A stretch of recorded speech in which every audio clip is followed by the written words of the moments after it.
The relationship between communism and revolutionary syndicalism has been mired in confusion for decades. Are these systems reconcilable, or is there an inseparable chasm between them? Though often conflated, a multitude of major and, yes, irreconcilable differences separate the two worldviews, differences frequently understudied or ignored for convenience entirely. First, let's establish the definitions. Syndicalism aims to establish a new society based upon organic labor associations, syndicates, or unions.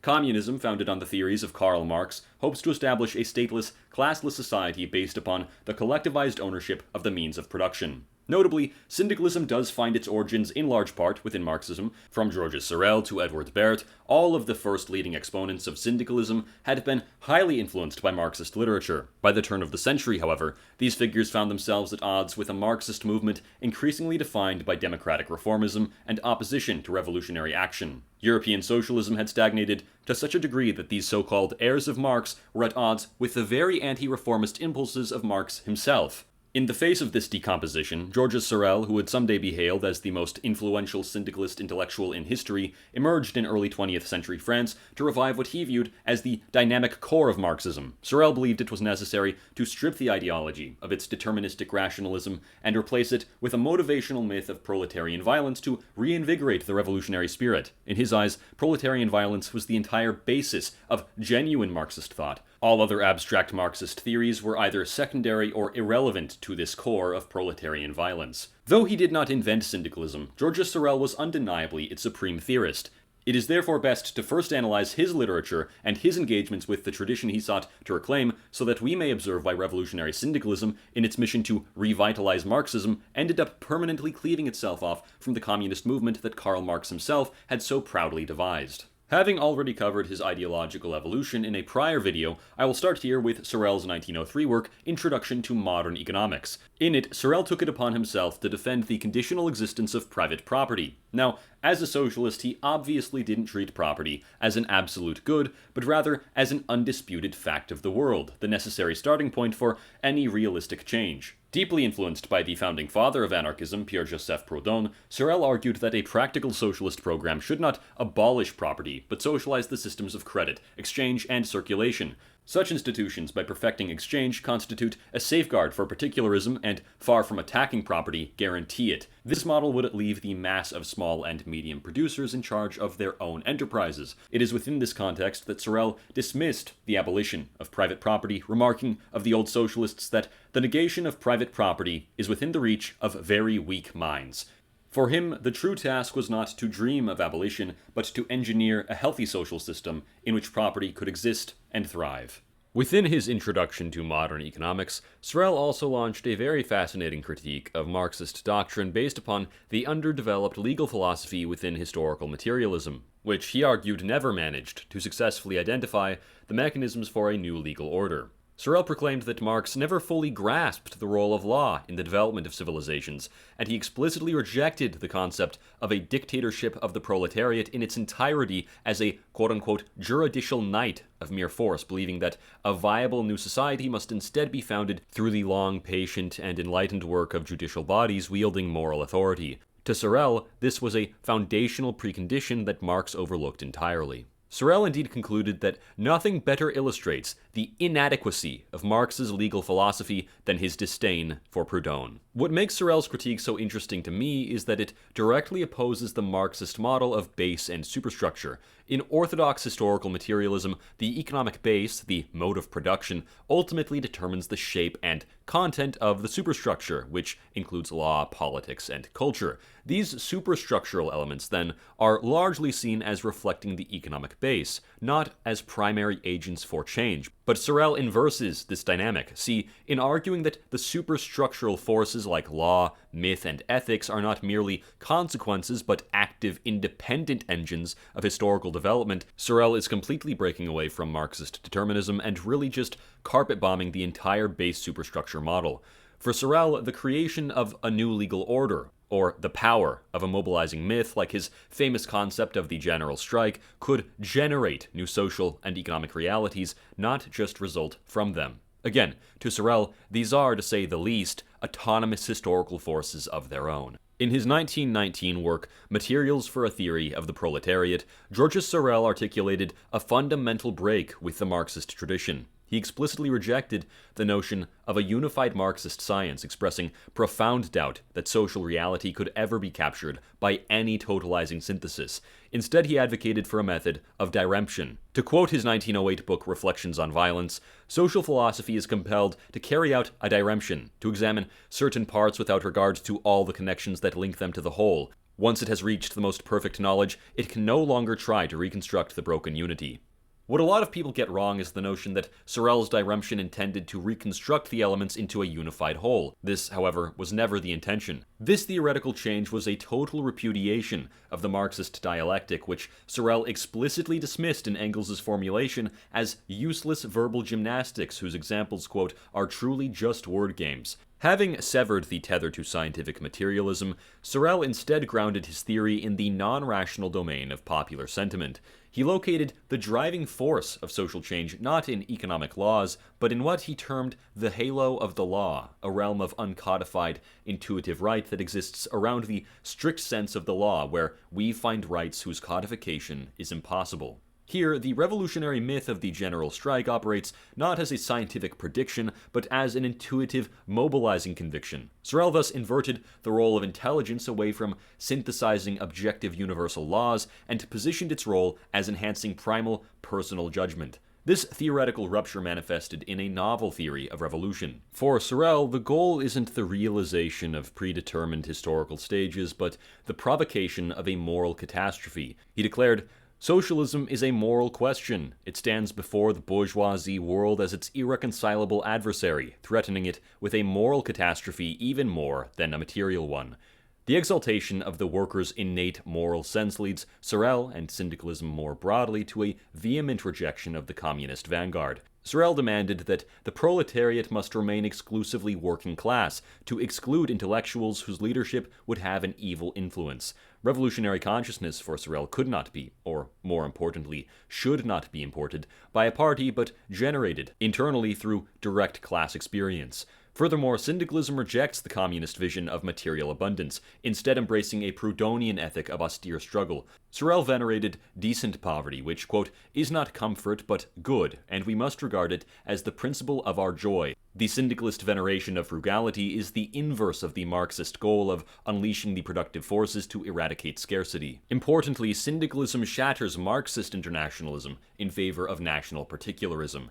Sorel had asserted that, quote, it is inaccurate today to claim that national socialist parties are merely fractions of a global proletarian army. In reality, there are at least as many forms of socialism as there are major nations.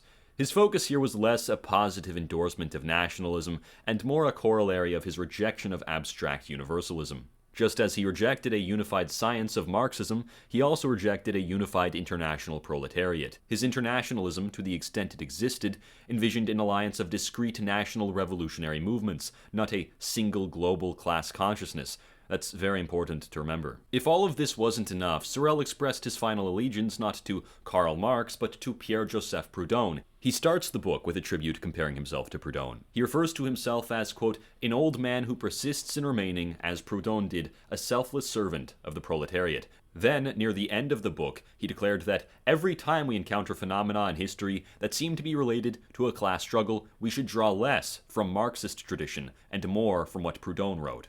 Another important work is Sorel's final book, The Utility of Pragmatism, published in 1921. Within the utility of pragmatism, Sorel fundamentally rejected the Marxist conception of objective truth. For Sorel, truth was a tool defined by its practical utility. This led him to an embrace of radical pluralism articulated through his theory of autonomous cities, as he called them. The learned city of science, the aesthetic city of medieval guilds, the moral city of civil society. Each operates with its own internal criteria for truth. Such a position renders the Marxist ambition for a unified science not just incorrect, but essentially a philosophical category error. Consequently, Georges Sorel rejected Marxism's deterministic laws of history as mere conceptual shorthand or systems of abbreviated signs whose value lies solely in their power to inspire action. Sorel directly mocked the idea of, quote, a sociology whose doctors claim to seek to know how the general lines of the past are organized in order to foresee the future forms of civil order. In the book's foreword, he even personally attacked Marx, stating that, quote, "The author of Capital often seems to have been less concerned with establishing truths than with dazzling readers lacking judgment. He made assertions that can only be used after being greatly reduced by extensive revision work." Sorel thus clearly reduced much of Marx's materialist system to a pseudo-scientific fantasy. However, Georges Sorel was not the only vital syndicalist voice during this period. Edouard Berth, though his influence waned after 1914, was once among its most authoritative figures.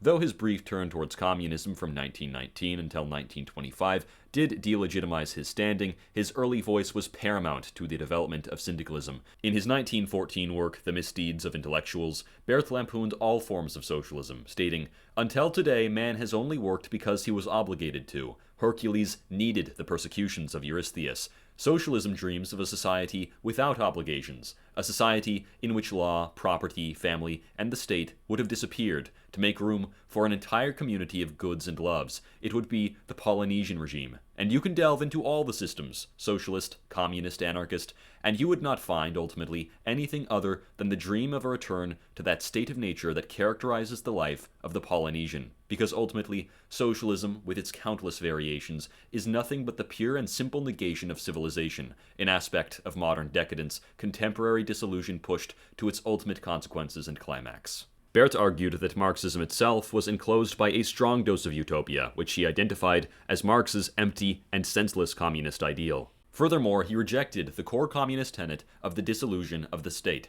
arguing that we have chosen to work some towards the restoration of a state worthy of this name. Syndicalism does not aim for the disintegration of the state in the supposed negative and reactionary sense. This sentiment was coupled with a staunch patriotism, quote, "I passionately desire not only the maintenance, but also the greatness of this French homeland." After a complex ideological journey throughout the 1910s and 20s, Edouard Berth spent his final 14 years decisively returned to a committed syndicalism. This ideological evolution crystallized in Berth's final book, From Capital to Reflections on Violence, published in 1932. Here he dismissed the entire communist movement as Blanquist, a pejorative for a revolution led by a small elite vanguard. He did not see the vanguard party as the advanced detachment of the proletariat, but as its alien oppressor, an entity whose brain is lodged in a staff of intellectuals from the bourgeoisie. This was a form of tutelage that infantilized the working class, preventing it from acting by itself and for itself. For Berth, true socialism could only emerge from below, through the direct action of the syndicates, rendering any communist party not just unnecessary, but outright counter-revolutionary. He explicitly called for an end to class struggle, replacing it with collaboration. In his own words, the state, employers, and workers are to act and collaborate not as antagonists, but as participants in the evolution of the workers' historical project. At this point, Berth even sought to reconcile syndicalism with the liberal tradition, arguing, if socialism is to succeed in the West, and by the West, I mean the three great peoples where civilization has reached its maximum of social and political maturity, England, Germany, and France, it is evidently according to a different model. It will have to reconcile with the invincible liberal tradition of which I have spoken, the realization of an egalitarian social right. Edouard Berth mounted a fierce defense of individual freedom, threatened equally by American plutocracy and Soviet bureaucracy. Quote, "The spirit must remain free, not more subjected to plutocracy, as in America, than to bureaucracy, as in Russia." Quoting Fernand Pelloutier, he defined the syndicalists as rebels of every hour, men without God, without master, the irreconcilable enemies of all despotism, moral or material, including that of the proletariat. After this explicit denunciation of the dictatorship of the proletariat, Edouard Berth went on, commenting, quote, "These words must sound strangely in the ears of our contemporaries famished for plutocratic or communist servitude, but they summarize very faithfully the spirit of the revolutionary syndicalists." Most critically, Berth substituted the philosophical underpinnings of Marxism with the vitalism of Henry Bergson, stating, "I say that Bergson is to Sorel what Hegel was to Marx." Like Sorel, he traced syndicalism's lineage primarily to Pierre-Joseph Proudhon. Contrasting the visions of Marx and Proudhon, Berth wrote, quote, "Proudhon does not settle for summary formulas like dictatorship of the proletariat. Dictatorship of the proletariat? Very well, but through what actions will this dictatorship be expressed? The enormous abyss of communism appears to him, Proudhon, as a chasm of misery and servitude. He writes the political capacity of the working classes, where communism resolves into mutualism. For Berth, communism's energy, correctly harnessed, would inevitably collapse into Proudhon's mutualism. This meant building a republic of producers through labor federations, mutual banks, and worker-made jurisprudence, a vision securing social equality and personal independence, utterly at odds with the collectivist, state-centralized outcomes of Marxism. In his final work, the 1935 preface to Sorel's book From Aristotle to Marx, first published in 1894, Berth positioned revolutionary syndicalism as the philosophical heir to Marx's project. While defending Marx's true spirit, as he saw it, he leveled a profound critique at the same time. Marxism provided a brilliant socio-economic diagnosis, but it remained a metaphysically unfinished edifice. It required a new spiritual foundation, which Berth believed that he found in Henry Bergson's vitalism. Berth saw Marxism's unfinished nature not as a personal failure of Karl Marx himself, but as a historical limitation of his bourgeoisie epoch. To complete the project, Berth injected Marxism with Bergsonian concepts such as duration and creative evolution, asserting that, quote, the Marxist postulate would thus be at the base of this new spiritualism. Marx provided the socio-economic groundwork, Bergson provided the metaphysical completion. Berth envisioned historical development as a triad. First arose feudalism founded on instinct, then bourgeoisie civilization founded on intelligence, and finally, the coming proletarian civilization, which would be founded on intuition.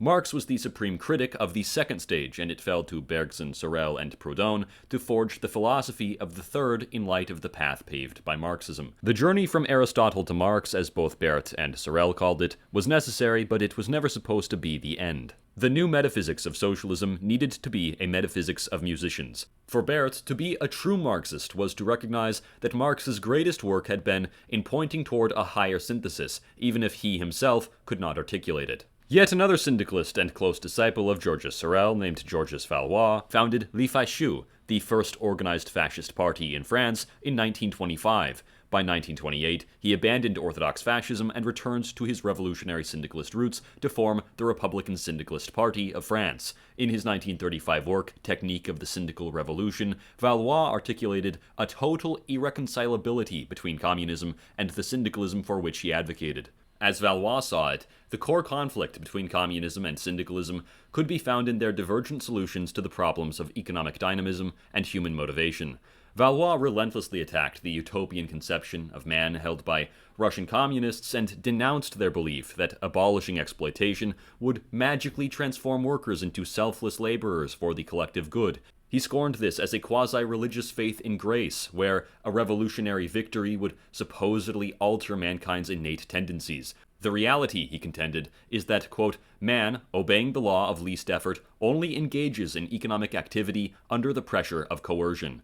Communism, in his analysis, failed to solve this problem. It did socialize the economy, but merely replaced the multiple command of the employers with the sole command of the party, creating a proletarian and bureaucratic state capitalism. This system, as Valois noted in citing Joseph Stalin's own 1934 report to the 17th Party Congress on the work of the Central Committee, remained plagued by poor work and wage organization, irresponsibility in work, leveling in the wage system, and a bureaucratic method of managing. The communist solution was thus a failure that could only be maintained by a dictatorship, fostering a new, potentially hereditary bureaucratic class. In the end, communism could only lead to a new serfdom, with the proletariat as the new serfs and the party bureaucrats as their new lords. It is worth noting Valois' deep personal connection to Georges Sorel.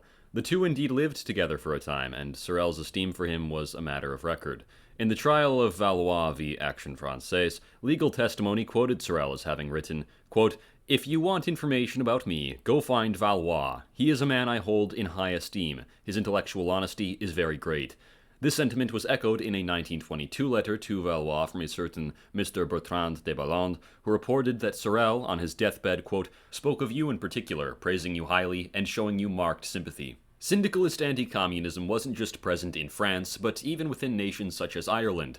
James Connolly, the father of Irish syndicalism, an IWW leader, and the brain of Ireland's Easter Rising, while writing his book Labour in Irish History, approvingly quoted a statement from Thomas Devin Riley, which went as follows, "We are not communists. We abhor communism for the same reason we abhor poor law systems and systems founded on the absolute sovereignty of wealth. Communism destroys the independence and dignity of labor, makes the working man a state pauper, and takes his manhood from him." While captive prior to his execution, Connolly would declare the primacy of his patriotism, stating, "Have you seen any socialist papers? They will all forget I am an Irishman." It goes without saying that Connolly was resolutely not a communist. Turning to Spain, we find Ángel Pestana, a leader of the Spanish CNT who rejected the control of the Communist Internacional, reported in June of 1922 that the CNT must remove the CNT from Moscow's orbit, and in 1931 condemned Bolshevik influence in Spain entirely within his Manifesto of the 30. Even in Italy, revolutionary syndicalists such as Michele Bianchi, Edmondo Rossoni, Sergio Panunzio, Agostino Lanzillo, Angelo Oliviero Olivetti, Paolo Orano, Massimo Rocca, and Guido Pighetti all joined the fascist movement in Italy. Indeed, even Mussolini himself boasted that fascism drew from the well of revolutionary syndicalist tradition. If the syndicalists were so deeply anti-communist, a crucial historical question remains. Why did Georges Sorel and his disciples so staunchly endorse Lenin's Russian Revolution? This relationship was extremely complex and unfolds in about 3 distinct phases. The first stage was marked by enthusiastic defense of the Bolshevik Revolution. The second phase introduced pessimism in the eyes of the syndicalists towards the experiment underway in Soviet Russia. In the third and final stage, the syndicalists finally saw the USSR for what it was, a completely inhuman and indefensible system. In the spring of 1918, Georges Sorel wrote his Defense of Lenin, a piece of defensive admiration made largely in response to some critics attempting to tarnish Sorel's name by linking him to Bolshevik terror. Though he never explicitly embraced Lenin's socialism as a model for the West, he did celebrate it as a formidable force against the bourgeoisie order. Sorel declared that while he believed that he had no influence on Lenin's thought, he would be, quote, uncommonly proud for having contributed to the intellectual formation of a man who seems to me to be, at once, the greatest theoretician that socialism has had since Marx, and the head of a state whose genius recalls that of Peter the Great. This comparison is very important because Sorel is not framing Lenin as some sort of proletarian internationalist, but as a national modernizer who is dragging a backward society into a new era, just as Peter the Great did. Sorel simply desired to see Lenin succeed in the humiliation of the arrogant bourgeoisie democracies, as he called them. He never embraced communist constructions, but he did embrace Bolshevik violence as a weapon against this common enemy, the bourgeoisie. To Sorel, Lenin was a battering ram against the bourgeoisie, whose barbaric Muscovite character was his strength. Lenin, for his part, called Sorel a notorious muddler devoid of thought in 1909. An opinion Sorel seems to have been completely oblivious to his entire life. By 1923, Edouard Berth, having defected to communism, deepened Sorel's analysis, calling for a tactical rally to the flag flying over the Kremlin, as he saw Bolshevism as a reformation against the quote-unquote paganized Rome of decadent Western socialism. Berth also posited a necessary Germano-Russian conjunction. Industrial Germany would provide the proletarian base, while agricultural Russia would provide the raw, barbaric will. Even here, Soviet Russia was just a junior partner, not the leader. Berth's praise was conditional on Lenin being a conduit for Western ideas, while the true, pure formulation of revolution belonged, according to Berth, not to Russia, but to French revolutionary syndicalism. By 1925, Berth's attitude had transformed into a deep pessimism and civilizational dread. In End of a Culture, he lamented that the revolutionary axis had shifted to the Orient. This was catastrophic. Berth was horrified that socialists would, quote, now rely not on the Western proletariat, but on the revolt of colonized peoples and races, India, China, Islam. He presented this as apocalyptic. Quote, Mongols are called to camp in our squares. The question of a great Russian century was filled with dread, as the once strategic ally was now a menace. The initial phase of enthusiasm must be understood through the Sorelian geopolitical outlook. As Valois framed it in his 1925 work, The National Revolution, syndicalism and Bolshevism were enemy brothers. The Slavic Bolshevik, Valois declared, is the warrior of the North, who places himself at the head of the Asiatic and Scythian hordes. Sorel's admiration for Lenin's Muscovite strength was, from the beginning, an admiration for a force perceived as fundamentally alien, a useful battering ram, but never a model to imitate. By 1931, Edouard Berth, now completely disillusioned with communism, resolutely declared, quote, The Russian Revolution, since Lenin's death and under Stalin's direction, has entered a period of such regression and presents the aspect of a bureaucratic dictatorship so contrary to all Proudhonian aspirations that true revolutionaries are obliged to disillusion themselves and acknowledge that their hopes have been disappointed. In December of 1931, he revealed, quote, "At its core, our enthusiasm for Lenin and the Russian Revolution stemmed mostly from our hope to see revolutionary sentiments suffocated and dulled by the war awaken in the West, as the war had been a serious moral defeat for Western socialism and syndicalism from which they have not yet recovered, but this hope has been disappointed." In 1935, by the time of Edouard Berth's book From Capital to Reflections on Violence, the evolution was complete. All conditional admiration had by now vanished, replaced by a definitive rejection of Bolshevism as an alien, despotic system utterly unsuitable for the West. Berth's pro-Western and anti-Russian sentiments were now the cornerstone of his analysis. He explicitly stated that, quote, "the Russian Revolution could not serve as a model to follow and imitate."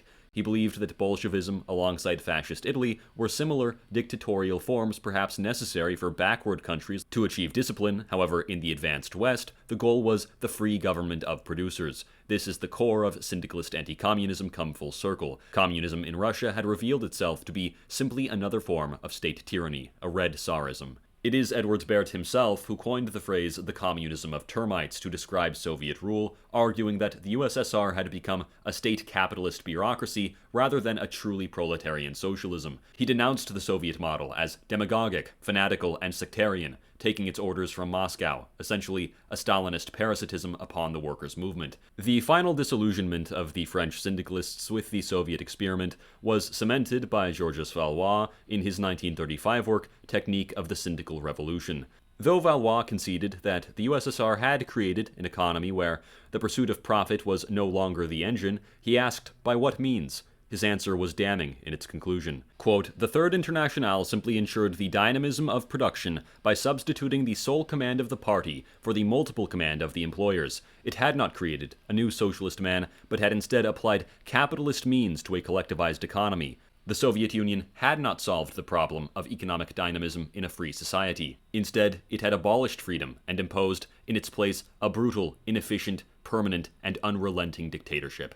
Now, as has been articulately expressed, the political theorist held in the highest regard by syndicalists other than Sorel himself was Pierre-Joseph Proudhon, a staunch anti-communist who believed that bringing all fragments of society under the ownership or management of the government was a direct contradiction of the democratic and social revolution which any socialist movement should support, believing that, in truth, communism was a restoration of the old regime substantively. In one book titled Economic Contradictions, Proudhon would declare, "Far from me, communists. Your presence is a stench to me." Even within the American context, syndicalism has never been viewed as compatible with communism. Daniel De Leon, the communist leader of the Socialist Labour Party, attempted to expel the Irish syndicalist James Connolly from the IWW in 1907, and in 1909 he wrote an entire article against revolutionary syndicalism, referring to American syndicalists as freak frauds. The IWW, commonly understood as a mutual ground for both communist and syndicalist ideas, stated on January 9th of 1913 in their Industrial Worker magazine, "The IWW is not a syndicalist organization, though many regard it as such." So where does this leave us? The reality is that syndicalism and communism underwent a brutal ideological divorce very early on in their development. They started in the same revolutionary neighborhood, sure, but they ended up constructing two very different worldviews into very different universes altogether. On one side, you find communism with its vision of a universal, scientifically determined revolution led by a vanguard party that seizes the state to forge a collectivized, classless society. On the other, you find in syndicalism a total rejection of all of this. For Sorel, Valois, Berth, and the generations of syndicalists who came after them, the revolution was a spiritual war to be led by workers on the shop floor, not some sort of childish science project to be spearheaded by intellectuals in party headquarters. And the purpose of this revolution certainly was not for a dictatorship of the proletariat, but for the free government of producers, built from the ground up by the workers and rooted in their unions, their local traditions, and their moral will. Georges Sorel's attempt to revive Marxism quickly evolved into a fundamental clash over everything from the engine of history to the revolutionary agent, from the end goal society to the international scope of class struggle. Ironically, the syndicalists' early flirtation with Lenin's Russia proved this point. At first, they saw the Bolsheviks as a useful hammer to smash the Western bourgeoisie, but they soon saw the Soviet experiment for what it was. In Berth's devastating words, a communism of termites, a bureaucratic state capitalist dictatorship that was the polar opposite of their dreams of proletarian freedom. The bottom line is this.